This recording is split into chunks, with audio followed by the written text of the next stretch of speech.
guys, so I thought I might like to do a summer TBR. I don't do monthly TBRs because I'm just not that structured with my reading, but there are a few books that are really high up on my TBR list that I really want to get to soon, particularly during the next 3 months from June, July to August. So I thought I would do a bit of an open summer TBR. I do have quite a few books in this pile, but they're not necessarily exactly what I'm going to read during the summer. I might not read every single one of them, and there's probably going to be books that catch my interest during the summer that aren't on this pile. But I do plan on reading at least half of these books, if not more. So without further ado, let's have a look at the books, shall we? I'm just going to pick them up as I come to them, but the first book I have to hand is Sense and Sensibility by Jane Austen. I've mentioned a few times recently that I want to get to this soon. I read Mansfield Park this year, I read Northanger Abbey last year, but I don't want to continue with a one Austen a year. I really want to get to more of her work.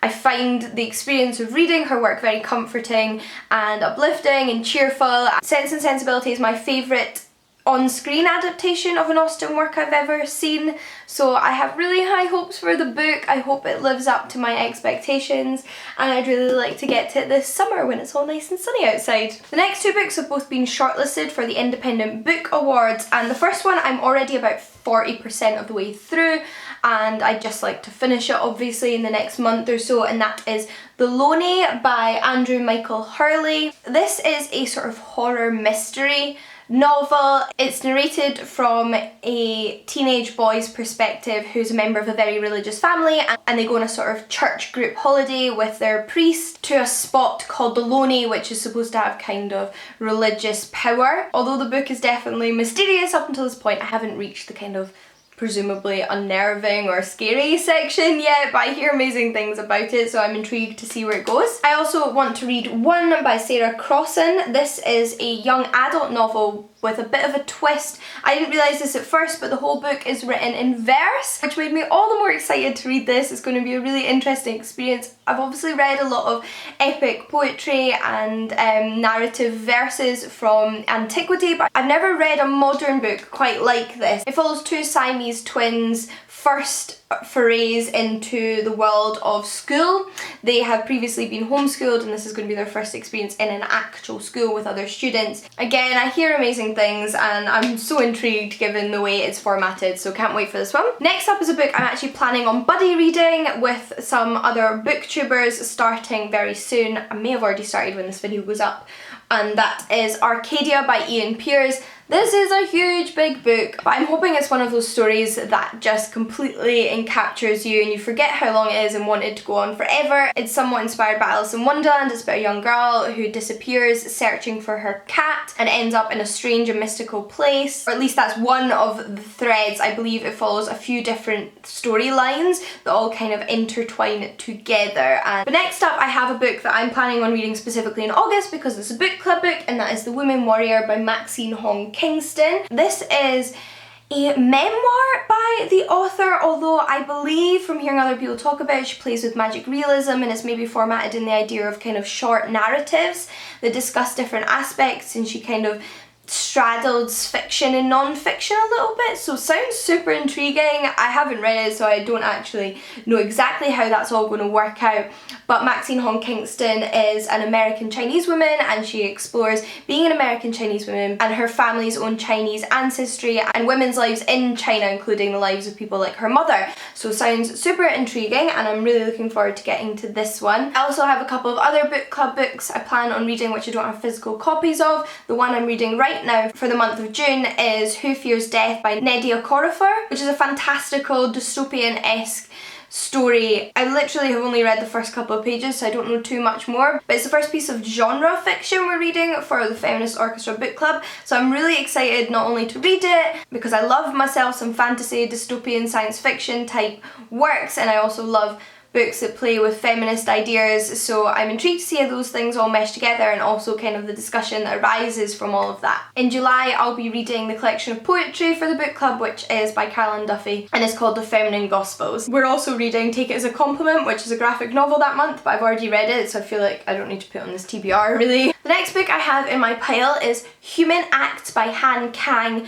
I read Han Kang's Vegetarian last year. It was one of my favourite books last year. It's since won the Man Booker International International Prize for Fiction, and I'm really excited to read another one of Han Kang's work. This one has also been translated by Deborah Smith from the Korean, although the plotline sounds slightly different. It's based on a true story of a suppressed student uprising and the subsequent deaths ensuing from that uprising in South Korea. I'm sure it's going to be incredibly harrowing and moving, and I'm just excited to read something else by this author. Something a little bit more fun, I believe though, is The Lies of Loch Lamora by Scott Lynch. I already started this during the genre-thon, but I only got about 40 pages in, and this edition, I'm not gonna lie, kind of drives me crazy. The text is minuscule in it, so I think I might download this on my Kindle. I don't know how my dad read it, but this is a high fantasy novel which follows a man called Locke who was raised by a band of thieves called the Gentleman's Bastards,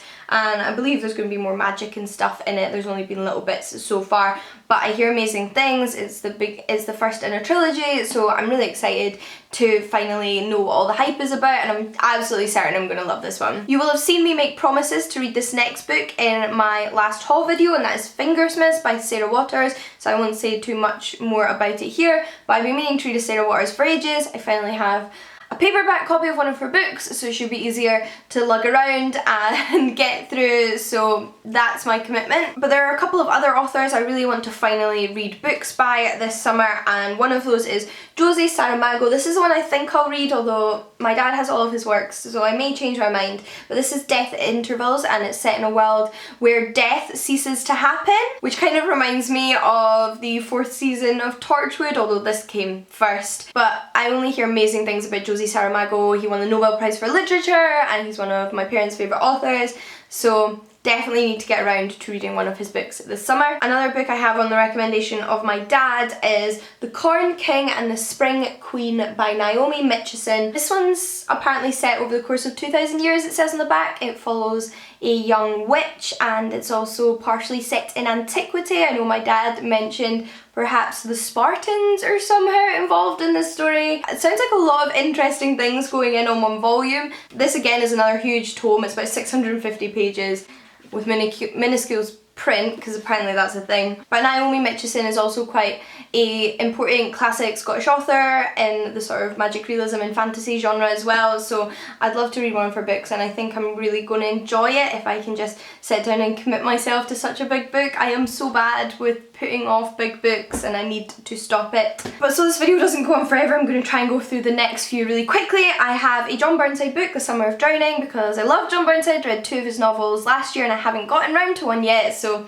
want to do one this summer. John Burnside's books are all very unnerving and eerie, and this one's apparently set in a very rural community where young boys are being led to their death by a mysterious woman, so intriguing. I then have Written on the Body by Jeanette Winterson, just another author I really want to get to more work by, and loads of people said this was amazing when I showed it in a video earlier this year. I also believe it's a really important work in the representation of gender and the trans community in literature, so should be good. I then have The Valley of the Dolls by Jacqueline Susan. I know Nicola over at Robotnik loves this book. Again, I'm not terribly familiar with what it's about. I believe it's maybe set somewhat in the future. I know it's set in a world where women strive to kind of be perfect and beautiful, and it's about all the pressures put on women, and it's kind of exaggerated and magnified, and as the front cover says, it is a cult classic, so what more can you want? And last, but certainly not least, you've seen me say I'll read this book a million times. I've read chapters from it, but never cover to cover. Do you know what? This is going to be the summer, I swear to you, this will be the summer I finally read this book cover to cover, and that is Ovid's Metamorphosis. This is the Oxford World Classics edition. Ovid was a Latin poet, and this is his epic poem which basically recounts all of the mythological incidents of metamorphosis, which means one person changing to something else. So for example, Daphne, who changes into a tree fleeing from Apollo, or Medusa, who is transformed into a gorgon by Athena after she is raped by Poseidon. And those are but a mere 2 examples of a massive cross-section of mythology, so I'm excited to read them all bound up together, as I've only ever read individual incidents in this work. So, like, really, this time. Anyway, those are the books that I am really excited to get to at the moment and really want to pick up during the summer. If you've read any of them and have any thoughts to share in the comments, then please do. If you have any suggestions of what ones you'd like to hear me talk about sooner rather than later, because maybe you want to know how I feel about them or you're intrigued about reading them yourself, then again, please do let me know down below. But until next time guys, happy reading, and I'll see you all again soon, and have a nice summer. Bye! Hi guys, so I'm here today to share with you 10 of my favourite booktubers. I really want to make sure I keep filming these over time, sharing with you the booktubers I love to watch, because I know I'm always looking for more recommendations, and I'm pretty sure you are too based on comments people leave.